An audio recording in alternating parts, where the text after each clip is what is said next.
Welcome dear everyone to my YouTube channel. I am Wahid. মই আজিৰ এই ভিডিঅ'টোত Mathematics Class 9 Chapter 6 তাৰে এটা ইন্ট্ৰডাকশ্যন হিচাপে মই কেইটামান টপিকছ আলোচনা কৰিম। তোমালোকে ধুনীয়াকৈ চাবা, নিশ্চয় তোমালোকৰ এইকেইটা টপিকছ ভালকৈ বুজি পাবা। আৰু বুজি পোৱাৰ পিছত মই কেইটামান ভিডিঅ' দিম এক্সাৰচাইজৰ, ধুনীয়াকৈ চাবা, তোমালোকে বুজি পাবা। সেয়েহে মই প্ৰথমতে মই দিম সন্নিহিত কোণ, একদম ক্লিয়াৰিফিকেশ্যন কৰি দিম সন্নিহিত কোণ কোনবিলাক। চাবা তোমালোকে ইয়াত 1 আৰু 2 এই দুটা হ'ব সন্নিহিত কোণ, 1 আৰু এই 2 কোণ। তাৰমানে এ বি ডি আৰু ডি বি চি এই দুটা কোণ। মই নাম দিছোঁ 1 আৰু 2 কোণ। তোমালোকে ভুল নকৰিবা, 1 ডিগ্ৰী বা 2 ডিগ্ৰী এনেকৈ ভুল নকৰিবা, কোনো নামহে দিছোঁ মই 1 আৰু 2। চাবা তোমালোকে ইয়াতে বি ডি এইটো হ'ব উমৈহতীয়া বাহু। ইয়াত কি আছে?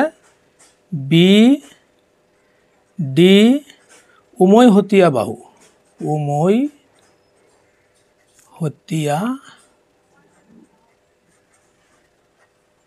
বাহু মই লিখিয়ে দিলোঁ উমৈহতীয়া বাহু। আর বিটো হ'ব কি? উমৈহতীয়া শীর্ষ বিন্দু। বি হ'ব কি? উমৈহতীয়া শীর্ষ বিন্দু। এইটো তোমরা মনত ৰাখিবা। ইয়াৰ উপৰিও বি এ আৰু বি চি কিন্তু উমৈহতীয়া বাহু নহয়। এইটো বি এ বা এ বি আর বি সি কিন্তু উমৈহতীয়া বাহু নহয়, খালি বি ডিটোহে উমৈহতীয়া বাহু এই দুটা কোণৰ। এই কথাটো তোমালোকে মনত ৰাখিব লাগিব। আৰু এটা কথা জানিব লাগিব যে এই কোণটো আৰু এই কোণটো চাবা, কোণ 1 প্লাছ কোণ 2 ইকুৱেল টু কি হ'ব? এ বি চি হ'ব। এ বি চি মনত ৰাখিবা। এইটো এই দুটা কোণ যোগ কৰিলে এ বি চি কোণটোৰ সমান হ'ব। তোমাৰ নিশ্চয় ক্লিয়াৰ হৈছে? সন্নিহিত কোণ, এনেকুৱা দুটা কোণক কি বুলি কোৱা হ'ব? সন্নিহিত কোণ। বি ডিটো হ'ব কি? উমৈহতীয়া বাহু। বি হ'ব শীৰ্ষবিন্দু আৰু 1 আৰু 2 কোণ যোগ কৰিলে আমাৰ এই কোণটোৰ সমান হ'ব এ বি চি। সেইকাৰণে 1 আৰু 2 কোণটোক কি কোণ বুলি কোৱা হ'ব? সন্নিহিত কোণ বুলি কোৱা হয়। কোণ 1 আৰু কোণ 2 এই দুটা হ'ব কি? সন্নিহিত কোণ। সন্নিহিত কোণ মনত ৰাখিল হ'ল। ইয়াৰ পিছত তোমালোকে চাবা ৰৈখিক জুৰীয়া কোণ। এই সন্নিহিত কোণ আৰু ৰৈখিক জুৰীয়া কোণৰ মাজত এটা পাৰ্থক্য আছে। তোমালোকে চাবা ইয়াতে এ বি আৰু বি চি এই দুটা মিলি এটা সৰলৰেখা হোৱা নাই। চাবা এই এ বি আৰু বি চি ইয়াত এটা সৰলৰেখা হৈছে। পাৰ্থক্য সেইটোৱেই, ইয়াতো দুটা কোণ উৎপন্ন হৈছে, ইয়াতো দুটা কোণ উৎপন্ন হৈছে। চাবা ইয়াতো দুটা কোণেই হৈছে। এইটো হ'ল 1 নম্বৰ কোণ, এইটো 2 নম্বৰ কোণ। এইটো 1 নম্বৰ, এইটো 2 নম্বৰ কোণ। এই দুটা কোণক আমি কি বুলি ক'ম? ৰৈখিক জুৰীয়া কোণ বুলি ক'ম। জুৰীয়া মানে একযোৰ, আৰু ৰৈখিক মানে সেই ৰেখা আছে ইয়াত যে এ বি আৰু বি চি। এই দুটা কোণ কি বুলি কোৱা হ'ব? ৰৈখিক জুৰীয়া কোণ। ইয়াত এটা কথা মনত ৰাখিব লাগিব যে এ বি আৰু বি চি এডাল সৰলৰেখা। এ বি আৰু বি চি এ বি আৰু বি চি এটা সৰল ৰেখা, সৰল ৰেখা গঠন কৰে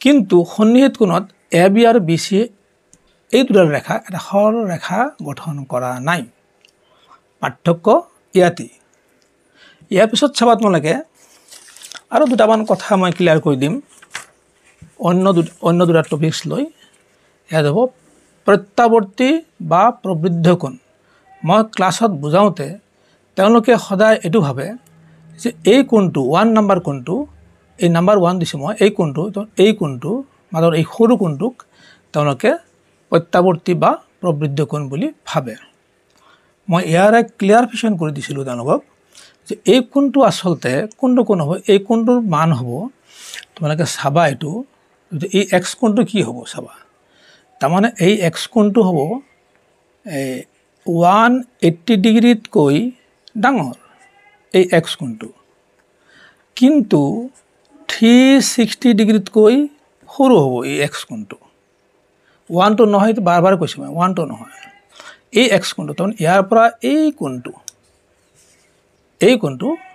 এক্স কোণটো তাৰমানে ইয়াৰ পৰা ইয়ালৈ এই মাজৰ এই সৰু কোণটো নহয় এই ডাঙৰ কোণটো তাৰমানে এই এক্স কোণটো প্ৰত্যাৱৰ্তী বা প্ৰবৃদ্ধ কোণ বুলি কোৱা হয় এই কোণটো 360 ডিগ্ৰীতকৈ সৰু 180 ডিগ্ৰীতকৈ ডাঙৰ এইটো হ'ব প্ৰত্যাৱৰ্তী কোণ নিশ্চয় তোমালোকৰ ক্লিয়াৰ হৈছে এতিয়া 1 কোণটো কিন্তু প্ৰত্যাৱৰ্তী কোণ মই বাৰ কৈছোঁ এই কোণটো এক্স কোণটো আৰু এই কণ্ডিশ্যনটো থাকিব লাগিব ইয়াৰ পিছত চাবা তোমালোকে বিপ্ৰতীপ শীৰ্ষ কোণ এইটো বিপ্ৰতীপ শীৰ্ষ কোণ এটা শীৰ্ষ এটা ৰেপ এটা লাগিব শীৰ্ষ কোণ এইটো বিপ্ৰতীপ শীৰ্ষ কোণ ইয়াত চাবা দুডাল সৰলৰেখাই যদি এটা বিন্দুত ছেদ কৰে সেই বিন্দুটোৰ নাম মই দিয়া নাই ধৰা এইটো বিন্দুটোৰ নাম মই দিম এতিয়া ধৰা এইটো এই বিন্দুটো যদি ছেদ কৰে তেতিয়াহ'লে এই এ বি ৰেখাডাল আৰু চি ডি ৰেখাডাল অ বিন্দুত ছেদ কৰিছে ইয়াত চাৰিটা কোণ উৎপন্ন হৈছে 1 2 3 4 এই চাৰিটা কোণ এই 1 আৰু এই 2 কোণটো এই দুটা বিপৰীত কোণ হ'ব আৰু এই 3 আৰু 4 টো বিপৰীত কোণ হ'ব কিন্তু বিপৰীত কোণবিলাক 1 আৰু 2 সমান 3 আৰু 4 সমান চাবা তোমালোকে 1 আৰু 2 মই লিখি দিম ইয়াতে এইটো হ'ল বিপৰীত কোণ 1 সমান কোণ 2 এইটো নাম দিছোঁ মই দেই নামহে দিছোঁ তোমালোকে এনেও ক'ব পাৰা যে এ অ' ডি 1 নম্বৰ কোণটোক এনেও ক'ব পাৰা 2 নম্বৰ কোণটোক চি অ' বিও ক'ব পাৰা কিন্তু মই অলপ ছুটি কৰিছোঁ মনত ৰখাৰ কাৰণে অলপ সুবিধা হয় সেইকাৰণে ইয়াতে চাবা তোমালোকে 3 নম্বৰ কোণটো এই 4 নম্বৰ কোণৰ সমান তাৰমানে বুজা গ'ল বিপৰীত কোণবিলাক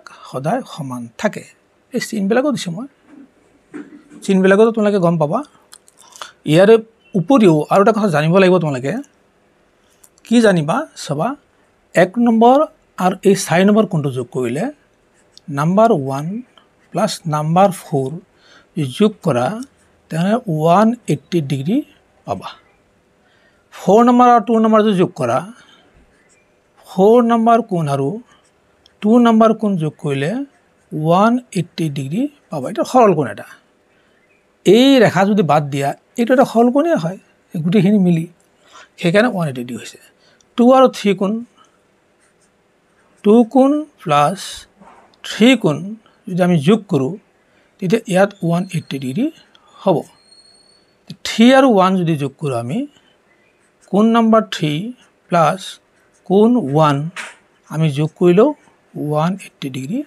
হ'ব এইকেইটা কথা তোমালোকে জানি থবা 1 নম্বৰ কোণ আৰু 2 নম্বৰ কোণ সমান বিপৰীত কোণ 3 আৰু 4 সমান আৰু বাকী 2 আৰু 4 যোগ কৰিলে 180 ডিগ্ৰী হ'ব 1 আৰু 4 যোগ কৰিলে 180 ডিগ্ৰী হ'ব 2 আৰু 4 যোগ কৰিলে 180 ডিগ্ৰী হ'ব 1 আৰু 4 যোগ কৰিলে 180 ডিগ্ৰী হ'ব 3 আৰু 1 যোগ কৰিলে 180 ডিগ্ৰী হ'ব এই কথাবিলাক তোমালোকে মনত ৰাখিব লাগিব ভিডিঅ'টো চাই কেনে লাগিল কমেণ্টত জনাবা এটা লাইক দিবা বেছি বেছিকৈ শ্বেয়াৰ কৰিবা আনকো জানিবলৈ সুবিধা কৰি দিবা কিন্তু চেনেলটো সাবস্ক্ৰাইব কৰিবলৈ নাপাহৰিবা wait for my next videos thank you